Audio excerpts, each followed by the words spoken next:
ಸ್ನೇಹಿತರೆ, ನಾನು ಅಮೀರ್ ಬೆಳಪು. ನನ್ನ ಈ ಯೂಟ್ಯೂಬ್ ಚಾನೆಲ್ಗೆ ನಿಮಗೆಲ್ಲರಿಗೂ ಸ್ವಾಗತ. ನಾನು ಇವತ್ತು ಉಡುಪಿ ಜಿಲ್ಲೆಯ ಬಗ್ಗೆ ಮಾತಾಡಲಿಕ್ಕೆ ನಿಮ್ಮ ಮುಂದೆ ಬಂದಿದ್ದೇನೆ. ಸ್ನೇಹಿತರೆ, ಈ ಉಡುಪಿ ಜಿಲ್ಲೆ ಅಂದ ತಕ್ಷಣ ಜನರಿಗೆ ನೆನಪಾಗುವುದೇನೆಂದ್ರೆ ಒಂದು ದೇಗುಲಗಳ ನಗರಿ ಅಂತ. ಉಡುಪಿ ಪೇಟೆ ಅಂದರೆ ಒಂದು ಶ್ರೀಕೃಷ್ಣ ಮಠ, ಇಂಥ ಹಲವಾರು ಇದೆ. ಆದರೂ ಕೂಡ ಅದಕ್ಕೂ ಮೀರಿ ಉಡುಪಿ ಜಿಲ್ಲೆ ಅಂದರೆ ಸಾಮರಸ್ಯಕ್ಕೆ ಹಾಗೂ ಶಾಂತಿ ಸೌಹಾರ್ದತೆಗೆ ಹೆಸರುವಾಸಿಯಾದ ಒಂದು ಜಿಲ್ಲೆ. ಪ್ರತಿಯೊಬ್ಬರಿಗೂ ಗೊತ್ತೇ ಇದೆ, ಇಲ್ಲಿ ಯಾವುದೇ ಗಲಭೆಗಳಾಗಲಿ ಕೋಮು ಗಲಭೆಗಳಾಗಲಿ ಅಷ್ಟು ಬೇಗ ನಡೆಯುವುದಿಲ್ಲ. ಅಂದರೆ ಇಲ್ಲಿನ ಜನ ಶಾಂತಿ ಪ್ರಿಯರು. ಇಲ್ಲಿ ಅಂದರೆ ಜನ ಯಾವತ್ತೂ ಸಾಮರಸ್ಯದಿಂದ ಸೌಹಾರ್ದತೆಯಿಂದ ಬದುಕಲು ನೋಡ್ತಾ ಇರ್ತಾರೆ. ಯಾವಾಗಲೂ ಯಾವುದೇ ರಾಜಕೀಯ ವಿಚಾರಗಳಲ್ಲಿ ಸ್ವಲ್ಪ ಆಚೆ ಈಚೆ ಇದ್ರೂ ಕೂಡ ಇಂದಿಗೂ ಕೂಡ ಉಡುಪಿ ಜಿಲ್ಲೆಯಲ್ಲಿ ಕೋಮು ಸಾಮರಸ್ಯ ಆಗಲಿ ಅಥವಾ ಜಾತಿ ಸೌಹಾರ್ದತೆ ಆಗಲಿ ಆ ಪರಂಪರೆಯನ್ನು ಉಳಿಸಿಕೊಂಡು ಹೋಗ್ತಾ ಇದ್ದಾರೆ. ಆದರೆ ನಾನಿಲ್ಲಿ ಮಾತಾಡುವ ವಿಚಾರ ಏನಂದ್ರೆ, ಉಡುಪಿ ಜಿಲ್ಲೆ ಅಂದ್ರೆ ಒಂದು ಕಾಲದಲ್ಲಿ ಅಭಿವೃದ್ಧಿಯನ್ನು ಒಂದು ಹೆಜ್ಜೆ ಮುಂದೆನೇ ಇದೆ. ಅಂದ್ರೆ ಈಗಲ್ಲ, ಸುಮಾರು ವರ್ಷಗಳ ಹಿಂದೆ ಕೂಡ, ಅಂದ್ರೆ ಅಂದಿನಿಂದ ಇಂದಿನ ತನಕ ಕೂಡ ಇಲ್ಲಿ ಯಾವುದೇ ವಿಚಾರ ಆಗಿರಲಿ ಒಂದು ಅಭಿವೃದ್ಧಿ ಅಂತ ಒಂದಿದೆ. ಮತ್ತೆ ಈ ದೂರದ ಜಿಲ್ಲೆಯವರಿಗೂ ಕೂಡ ಉಡುಪಿ ಅಂದ್ರೆ ಒಂಥರ ಆಕರ್ಷಣೆಯ ಕೇಂದ್ರ.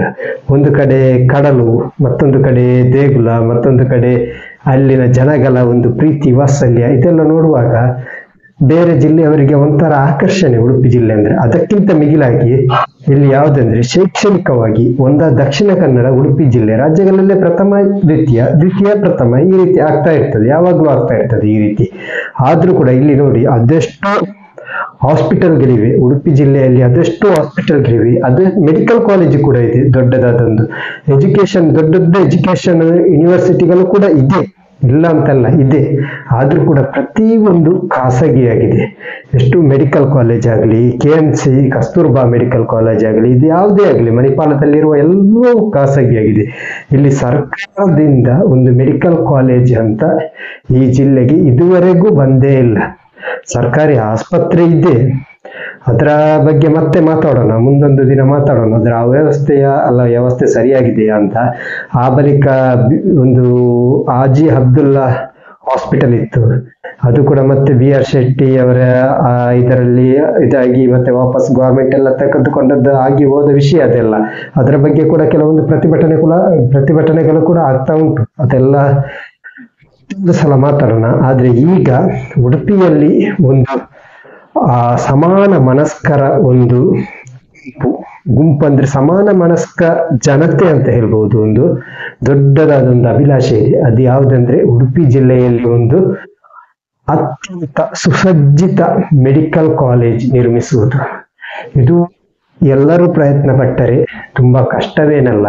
ಆದ್ರೂ ಕೂಡ ಇಲ್ಲಿಯ ರಾಜಕೀಯವಾಗಲಿ ಅಥವಾ ಜನಪ್ರತಿನಿಧಿಗಳಾಗಲಿ ಈ ಬಗ್ಗೆ ಇದುವರೆಗೂ ಯೋಚಿಸಿಯೇ ಇಲ್ಲ. ಆ ಬಗ್ಗೆ ಒಂದು ಮನವಿ ಕೂಡ ಹೋಗಿರ್ಲಿಕ್ಕಿಲ್ಲ. ಅಂದ್ರೆ ಒಂದು ವೇಳೆ ಯಾವುದೇ ರಾಜಕೀಯ ಪಕ್ಷದ ಹಿಂಬಾಲಕನಾದರೆ ಅವನಿಗೆ ಸ್ವಲ್ಪ ಕಷ್ಟ ಆಗ್ತದೆ. ಅಂದ್ರೆ ಅವನೊಂದು ರಾಜಕೀಯ ಪಕ್ಷದ ಹಿಂದೆ ಹೋಗ್ಬೇಕಾಗ್ತದೆ, ಆಗ ಅದರ ನಾಯಕರು ಹೇಳಿದ ಬಗ್ಗೆ ಮಾತಾಡ್ಬೇಕಾಗ್ತದೆ. ಆ ರೀತಿ ಆಗುವಾಗ ಅವನ ಒಂದು ಯೋಜನೆಯಿಂದ ಸ್ವಲ್ಪ ಹಿಂದೆ ಸರಿತಾನೆ, ಹಾಗೆ ಆಗ್ತದೆ. ಹಾಗೆ ಆದ ಕಾರಣದಿಂದ ಸ್ವಲ್ಪ ಮೆಡಿಕಲ್ ಕಾಲೇಜ್ ಅವನೊಂದು ಮೆಡಿಕಲ್ ಕಾಲೇಜ್, ಸರ್ಕಾರಿ ಮೆಡಿಕಲ್ ಕಾಲೇಜ್ ಆಗ್ಬೇಕಂತ ಒಂದು ಹೋರಾಟಕ್ಕೆ ಇಳಿದ್ರೂ ಕೂಡ ಆ ಬಳಿಕ ಹಿಂದೆ ಸರಿಯುವ ಸಾಧ್ಯತೆ ಕೂಡ ಇದೆ.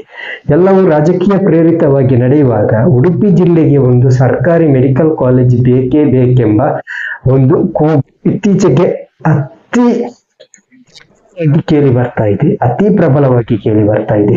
ಅಂದ್ರೆ ಒಂದನೇದಾಗಿ ಹೀಗೆ ಎಲ್ಲ ಜನರೇಷನ್ ಆಯ್ತು, ನಮ್ಮ ಕಾಲ ಮುಗೀತು, ಆದ್ರೆ ಮುಂದಿನ ಪೀಳಿಗೆಗೂ ಬಡವರು ಕಲಿಬೇಕು, ಬಡವರು ವೈದ್ಯವೃತ್ತಿಯನ್ನು ಕಲಿಬೇಕು. ಎಷ್ಟೋ ಲಕ್ಷ ಡೊನೇಷನ್ ಕೊಟ್ಟು ಖಾಸಗಿ ಮೆಡಿಕಲ್ ಕಾಲೇಜುಗಳಲ್ಲಿ ಕಲಿಯುವುದಕ್ಕಿಂತ ಸರ್ಕಾರಿ ಮೆಡಿಕಲ್ ಕಾಲೇಜಲ್ಲಿ ಕಲಿತ್ರೆ ಬಡವರ ಮಕ್ಕಳು ಮುಂದೆ ವೈದ್ಯರಾಗ್ತಾರೆ, ಬಡವರ ಮಕ್ಕಳು ಮುಂದೆ ಒಂದು ವಿಶ್ವಪ್ರಸಿದ್ಧ ಡಾಕ್ಟರ್ ಆಗಿ ಯಾರ್ದು ಎಷ್ಟೋ ಜನರ ಜೀವ ಉಳಿಸುವ ಸಾಧ್ಯತೆ ಇದೆ. ಒಂದು ದುಬಾರಿ ವೆಚ್ಚ ನೋಡಿ, ಹೇಳ್ತೇನೆ. ದುಬಾರಿ ವೆಚ್ಚ ಹೇಗೆಂದ್ರೆ ಎಷ್ಟೋ ಲಕ್ಷ ಫೀಸ್ ಕಟ್ಟಿ ಅಲ್ಲಿ MBBS ಕಲಿತಾರೆ, ಮತ್ತೆ ಎಲ್ಲ ಕಲಿತಾರೆ ಮೆಡಿಕಲ್ ಕಾಲೇಜಲ್ಲಿ. ಅದನ್ನು ಮತ್ತೆ ಅವರಿಗೆ ವಾಪಸ್ ಪಡೆಯಲಿಕ್ಕೆ ಆದ್ರೂ ಕೂಡ ಏನಾದ್ರೂ ಒಂದು ಮಾಡಲೇಬೇಕಾಗ್ತದೆ. ಈ ರೀತಿ ಆಗುವಾಗ ಅಲ್ಲಿ ಒಂದು ವೈದ್ಯ ವೃತ್ತಿಗೆ ಒಂದು ಬೆಲೆ ಇರುವುದಿಲ್ಲ. ಈ ಬಗ್ಗೆ ನಮ್ಮ ಉಡುಪಿಯ ಹೆಸರಾಂತ ಮನೋರೋಗ ತಜ್ಞರಾದ PV ಭಂಡಾರಿಯವರು ಕೂಡ ಮೆಡಿಕಲ್ ಕಾಲೇಜ್ ಆಗ್ಲೇಬೇಕೆಂಬ ಒಂದು ಇದು ಅವರದೊಂದು ಅಭಿಲಾಷೆ ಇತ್ತು.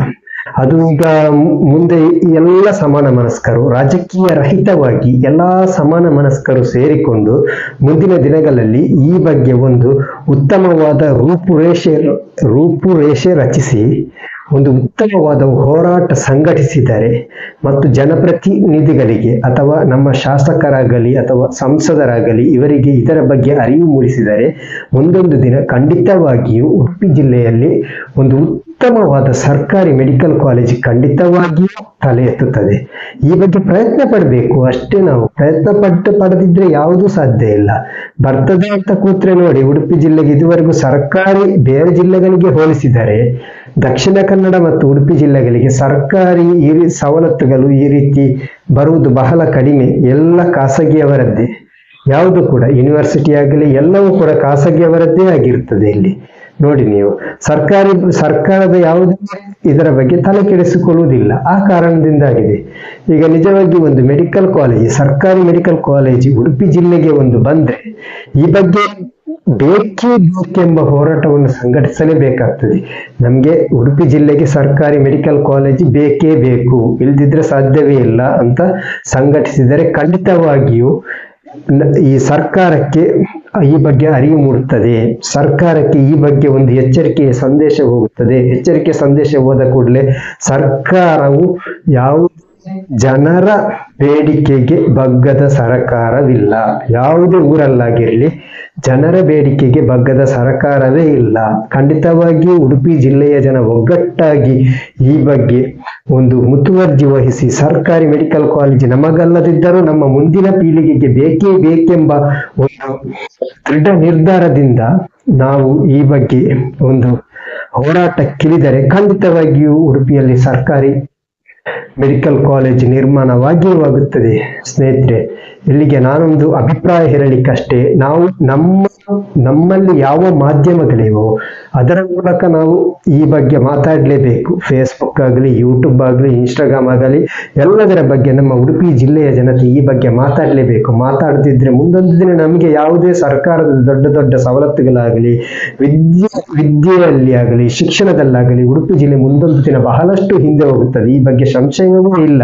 ಖಾಸಗಿಯವರು ಎಷ್ಟಂದ್ರೂ ಖಾಸಗಿ, ಆದ್ರೂ ಸರ್ಕಾರಿ ಕಾಲೇಜ್ ಇದ್ರೆ ಬಡವರ ಮಕ್ಕಳು ಖಂಡಿತವಾಗಿಯೂ ಕಲಿತಾರೆ ಎಂದು ಹೇಳುತ್ತಾ ನನ್ನ ಈ ವ್ಲಾಗ್ ಅನ್ನು ಇಲ್ಲಿಗೆ ಮುಗಿಸ್ತೇನೆ ಸ್ನೇಹಿತರೆ. ಬಾಯ್.